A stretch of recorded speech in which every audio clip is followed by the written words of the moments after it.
Vai jūs arī esat domājis par pašnodarbinātību? Iespējams, ka jā.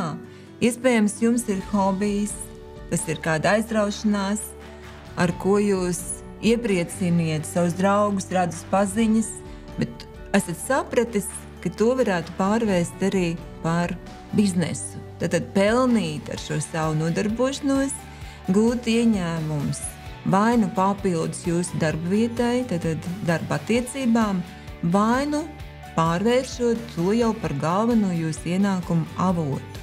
Un vienalga, vai tā ir preču ražošana, tās ir rotas vai kūkas vai amatniecības kādi izstrādājumi, vai tie ir pakalpojumi, vai jūs esat eksperts kādā jomā, jūs mākiet internetā dažādas lietas pārdot, paša izgatavotās, piemēram. Ja jums šī tēma ir aktuāla, tad laipni aicināti Rīga Tind meistarklasē, pašnodarbināto reģistrācija, grāmatvedība un nodokļi, jeb kas jādara, ja jūsu hobijs kļūst jau par saimniecisko darbību.